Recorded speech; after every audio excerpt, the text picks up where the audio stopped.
and welcome to this video. Now today I'm going to be reviewing a brand new album, and it is the latest by Noel Gallagher's High Flying Birds. The album is called Who Built the Moon. So today I will just be doing my usual thing and giving a bit of background information about the record, then showing you my CD and vinyl of the album, and then going over each of the album songs in detail. So this is Noel's third album since leaving Oasis, and it represents a real change of direction, compared to his previous solo albums. On this record, he's working with a producer and film composer, David Holmes. Initially, Holmes was approached to produce Chaser Yesterday, which was Noel's last record, of course. However, Holmes instead wanted to work on brand new fresh material with Noel, rather than finish off already written songs. It was said that Holmes would reject anything which vaguely resembled Oasis or Noel's previous solo work.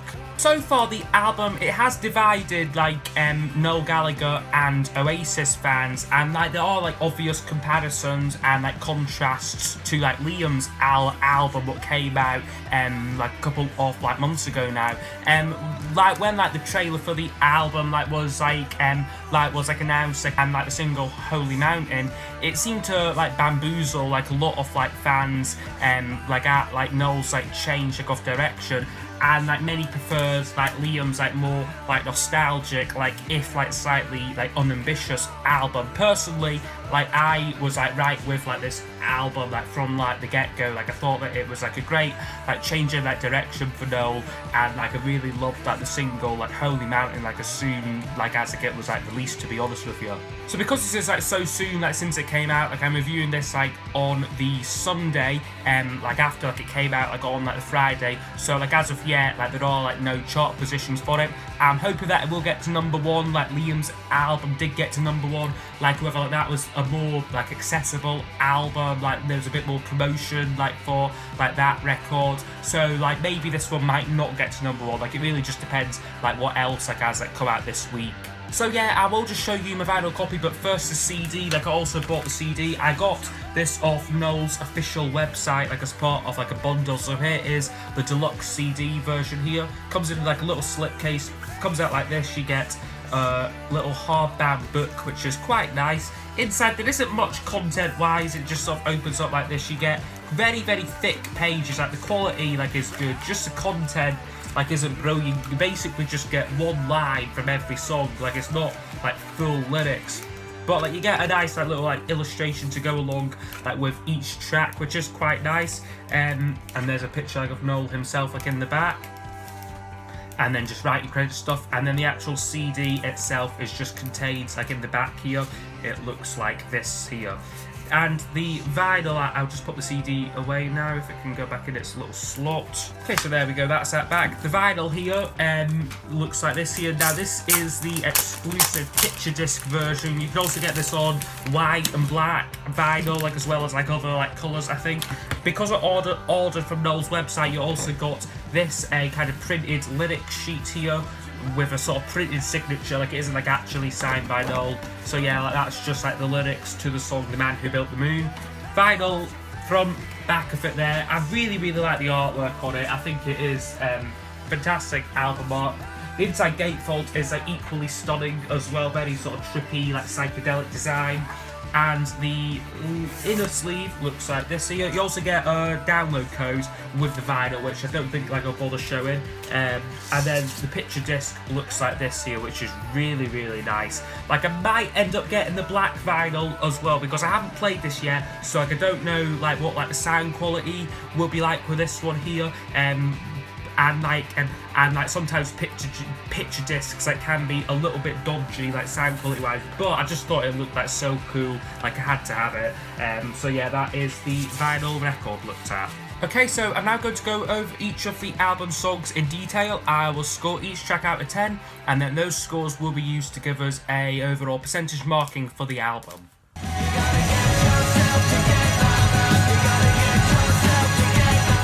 album starts off with a piece called Fort Knox, which is a mostly instrumental track here. Like, it's a very, very bold choice to be starting like his album with. It's got a very sort of like hypnotic, like dance beat, like going through the track, like with like these great like Afrobeat like style vocals like on there. Like, it sounds really great.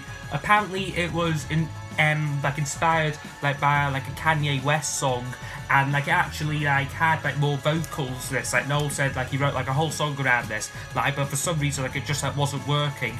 Like, but when he stripped back like the vocals like to like the bare minimum, like it actually like really like came alive, the track. My only sort of complaint with it like is like it is a little bit too long. Like, it's about 5 minutes long. They could have shaved like about 2 minutes off it personally. And like also halfway through the song, this very, very annoying alarm bell clock sound that comes in, which doesn't stop. Like, I wish that I wish that like they had like toned out the alarm clock down like a little bit. Like, it does get a bit like overpowering like in the track for me, but it is a good way to start like the album, I think. Like, it really like sets us up. Like, it lets us know that we are in for something like radically different like from Noel's previous work.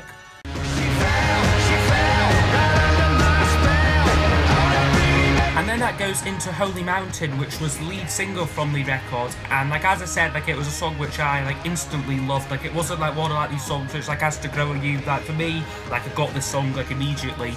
Like, it has like a great like sort of 70s like glam rock feel. Like, I hear like quite a bit of like Bowie's Diamond Dogs like in like this track, like as well as like kind of like a modern production twist like on it as well. And like lyrically, people like have like criticised like the song, and like, yeah, like it is a little bit repetitive. Like the chorus, like she fell right under my spell, and like possibly like again like a bit like Fort Knox, maybe goes on a tad too long, but the song itself like is just like so like euphoric. Like, I can't give it like any less like than a 10 personally.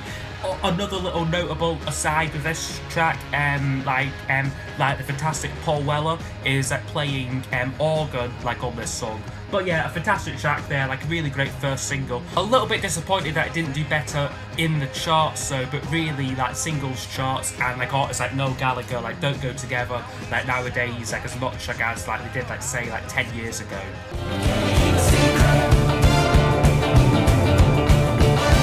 And then the third track in is a song called Keep On Reaching, which I'm giving a 9 out of 10 to. This begins quite nicely with like a sort of like toe tapping like drum and like bass guitar duel. It is almost like the vocally, like it's almost unrecognisable like as Noel Gallagher. Like, you've got like these sort of like female like backing vocals on it. Like, again, like it is just a really clever, really inventive song. Actually, it does remind me quite a bit of like Fleetwood Mac's song Tusk. Like kind of like in like the prominent drum beat, and like also like the trumpets like in it like as well. But yeah, like a fantastic song there, like Keep On Reaching, like another really, really great song.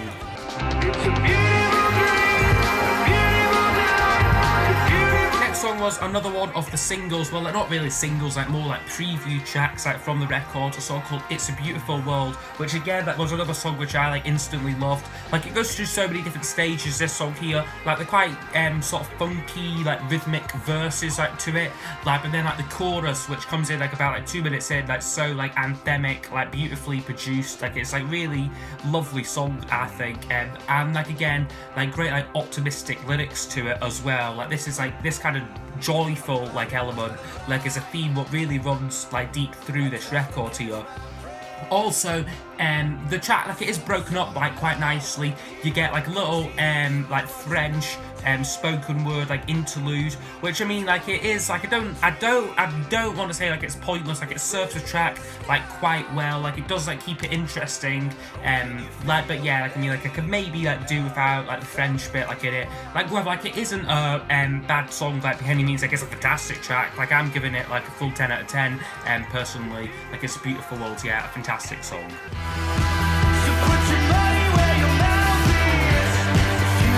And then the next song is another brilliant track called She Taught Me How to Fly. Now, this is like another one which I heard like before the album came out. Like, he'd done this one live on the Jules Holland show, and like I would say like the live version, it sounded a little bit limp, like in like comparison like to like the actual album version, like despite like there being like two guitarists like Noel like and like Gem, like this one here, like it is like just like Noel like playing like the guitar like on like this one here, and like but this sounds like a lot more muscular though, like it sounds like a lot more like tougher like sound like on it, I think.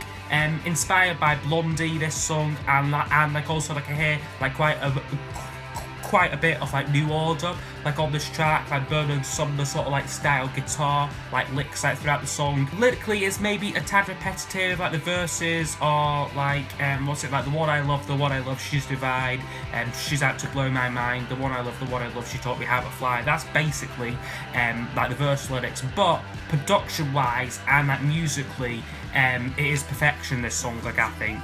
So yeah, fantastic song there, She Taught Me How to Fly. Another 10 out of 10.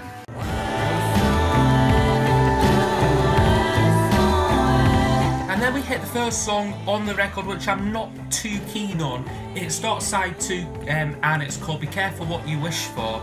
And it begins like in a more sort of conventional manner, like with like a acoustic guitar riff, what like kind of like echoes like the Beatles song Come Together. Like it's got like quite like a bluesy feel to it, this song. Noel said that he was influenced by like Bob Dylan like on this song, and like initially like the track like was like a lot longer, like about like 11 minutes, like he just kept like writing and writing and writing.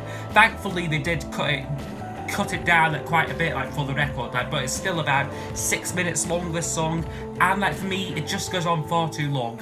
And like unlike songs such as It's a Beautiful World, it just doesn't go anywhere, like it doesn't change. It's also got like these really like annoying like backing vocals on it. Maybe like it will grow on me, the song, I don't know, like but for the time being it would get a 6 out of 10, and like personally like is my least favourite song like on the record.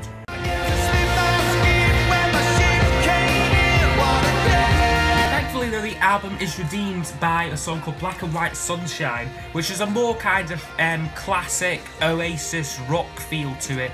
Fantastic lyrics, and like also great vocal performance like from like Noel. Like he's really like improved like quite a bit like as like a vocalist, like between like Chasing Yesterday like and like this album. Like his vocals like really shine like on this record here. Great chorus like as well, like fantastic like chorus, just a really catchy, really fantastic song. Now after this song there is a little song, like it's about 2 minutes, like I'm not going to bother scoring it, like it's called Interlude Wednesday Part 1, and like it is basically filler like on the album. Like it is like a little like acoustic piece like midway through, like some like synthesizers come in. Really doesn't serve like much like of like a purpose really, like it doesn't link between two songs, like it basically like just sort of sits there like on like the record, like not doing much. So yeah, like I could have like done without like the interlude personally.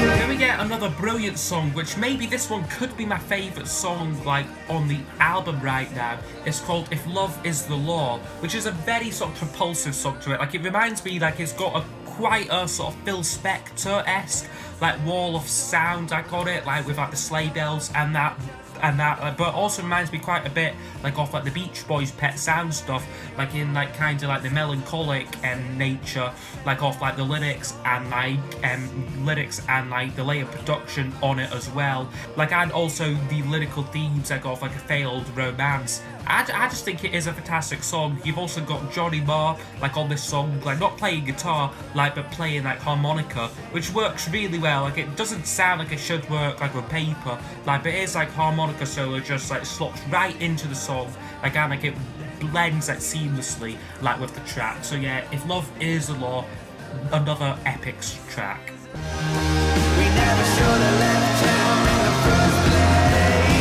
But then we finish the album with a song called The Man Who Built the Moon, which has a kind of darker feel to it, like with like sort of like distorted guitars, like, and like a menacing like drum beat like in it. Like, I mean, like, it isn't like my favourite song like on the record, like it might grow on me. Like I think like lyrically this is like quite a strong song, like you just like need to like sort of like give it time like to grow on you.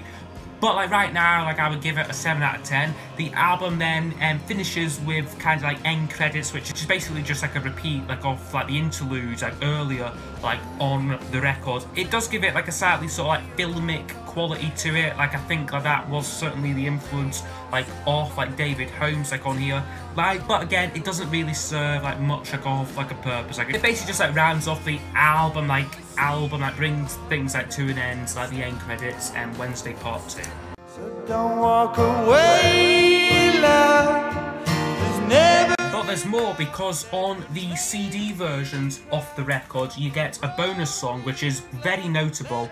It's a song called Dead in the Water, which is a song which was recorded back in 2015 when Noel was promoting Chasing Yesterday. Like, it's live at RTE 2 FM Studios in Dublin. Now, like, apparently Noel like didn't know that this performance like was being recorded. Like he was just kind of like sound checking and like decided like to play like this new song like which like he'd wrote.